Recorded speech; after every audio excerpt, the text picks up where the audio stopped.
12 তারিখ আমাদের রাজ্যে এডিসি নির্বাচন সম্পন্ন হয়েছে। বামফ্রন্টের পক্ষ থেকে আমরা আগাম কিছু বিষয় স্টেট ইলেকশন কমিশনের দৃষ্টি আকর্ষণ করেছিলাম। সুষ্ঠু অবাধ নির্বাচন করতে গেলে এই পদক্ষেপগুলো তাদের দিক থেকে নেওয়া প্রয়োজন বলে আমরা ইন অ্যাডভান্স এগুলো জানিয়েছিলাম। তার মধ্যে উল্লেখযোগ্য ছিল, আমরা দাবি করেছিলাম আধা সামরিক বাহিনী আনতে হবে, সমস্ত বুথে দিতে হবে। 2 নম্বর দাবি আমাদের ছিল যে ভিভিপ্যাট যুক্ত ইভিএম মেশিন ব্যবহার করতে হবে।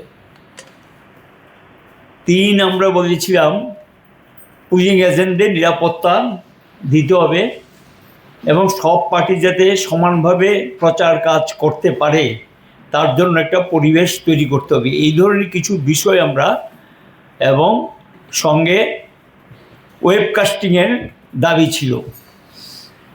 এই দাবিগুলো সম্পর্কে তিনি বলেছিলেন যে বিবেচনাধীন, কিন্তু আমরা পরবর্তী সময়ে লক্ষ্য করলাম সেন্ট্রাল প্যারামিলিটারি ফোর্স আসবো না। ঠিক ভোটের একদিন আগে অল্প সংখ্যক সেন্ট্রাল প্যারামিলিটারি ফোর্স আনা হয়েছে এবং নির্বাচনের দিনের আগেই যেটা ল অ্যান্ড অর্ডার আইন শৃঙ্খলার চরম অবনতি ঘটেছে। 2টি শরিক বিজিবি এবং মথা তারা নিজেরা রাজ্যের বিভিন্ন জায়গাতে সংঘর্ষে লিপ্ত হয়েছে এবং একটা ভয়ের পরিবেশ তৈরি হয়েছে এবং এই ভয়মুক্ত নির্বাচনের যে দাবি ছিল সেটা অকার্যকর হয়ে গেল এবং সেই ভীতির পরিবেশের মধ্যে নির্বাচনটা সম্পন্ন হয়েছে।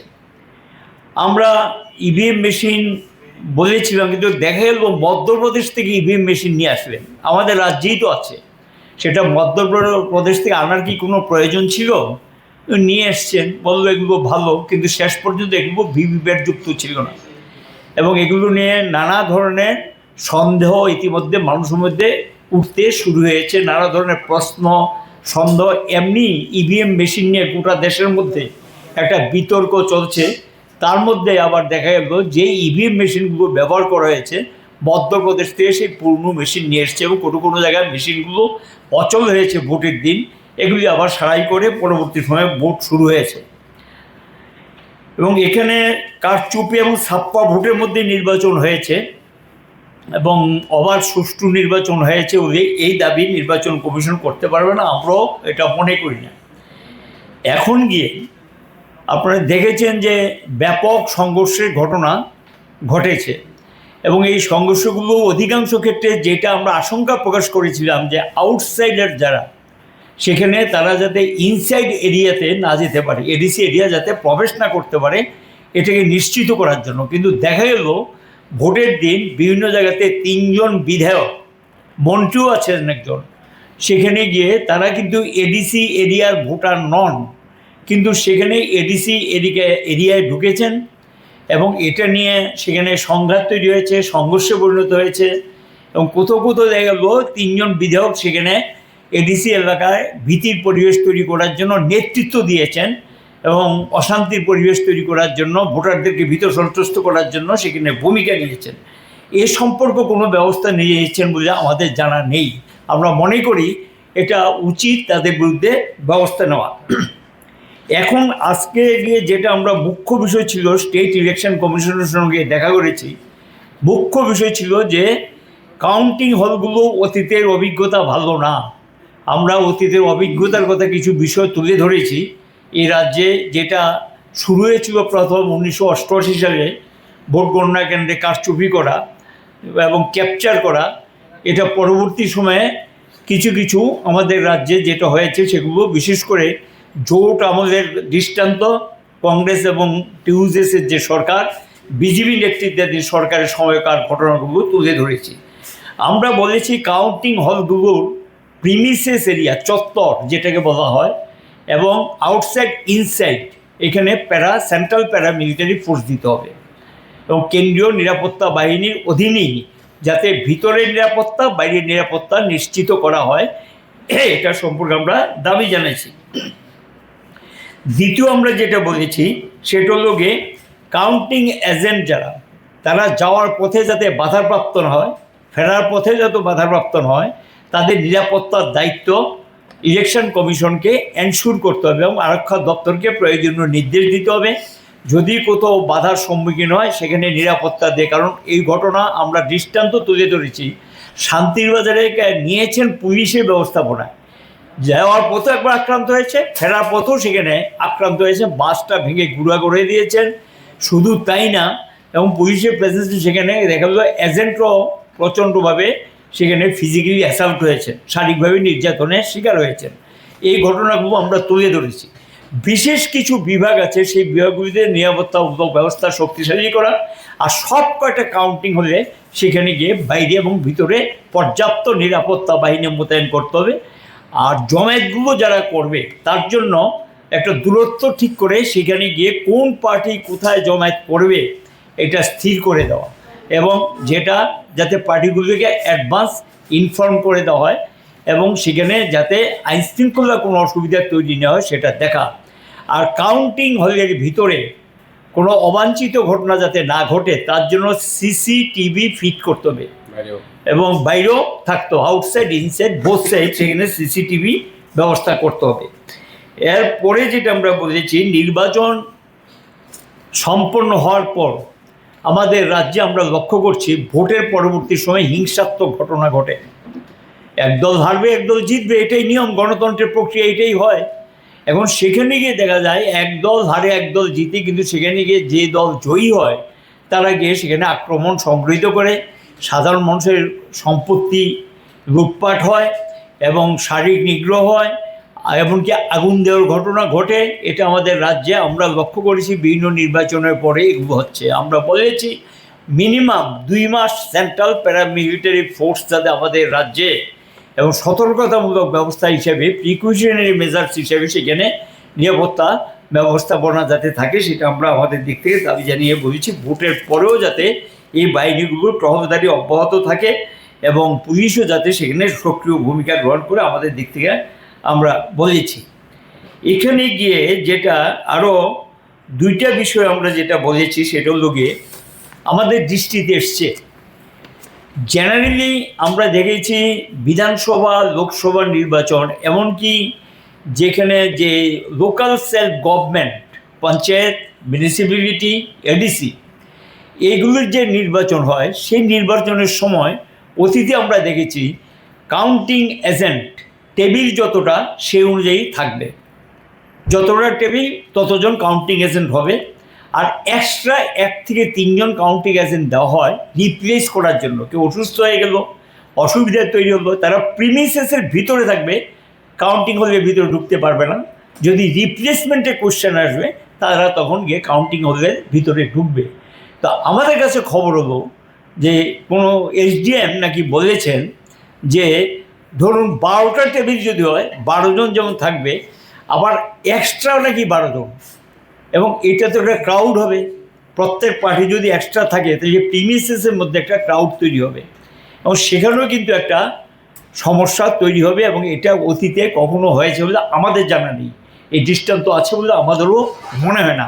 আমরা এটা সম্পর্কে বলেছি প্রিভিয়াস ইলেকশনগুলোতে, বিধানসভা, পার্লামেন্ট বা লোকাল সেলফ গভর্নমেন্টের যে ইলেকশনগুলো হয়েছে সেই ইলেকশনগুলোতে যে ব্যবস্থা নেওয়া হয়েছে সেই অনুযায়ী বিষয়টা যাতে করা হয় আমরা আমাদের দৃষ্টিতে, উনি বলেছেন বিষয় দেখবেন। আরেকটা বিষয় এসছে যেটা জেনারেলি আমরা দেখেছি যে ধরুন বিধানসভা নির্বাচন সংশ্লিষ্ট বিধানসভা এলাকা থেকে দিতে পারে কাউন্টিং এজেন্ট। এখন গিয়ে ধরুন এডিসির ইলেকশন, তাহলে এডিসি যে সিটের ইলেকশন, সেই সিট মানে দ্যাট ইজ কনস্টিটিউয়েন্সি, সে কেন্দ্রটার অধীনস্থ এলাকার লোকদের এজেন্ট করা যায়। আর যদি কোনো অসুবিধা থাকে সাধারণত আমরা দেখেছি যে নিয়ারেস্ট যে কনস্টিটিউশন অ্যাডজাসেন্ট, নিকটবর্তী যে কনস্টিটিউয়েন্সি আছে সেখান থেকে দেওয়ার ক্ষেত্রে কোনো ক্ষেত্রে অ্যালাউ করেছে। কিন্তু এডিসি এরিয়ায় নন এডিসি লোক কাউন্টিং এজেন্ট দিয়েছে, এটা আমাদের স্মরণে আসছে না।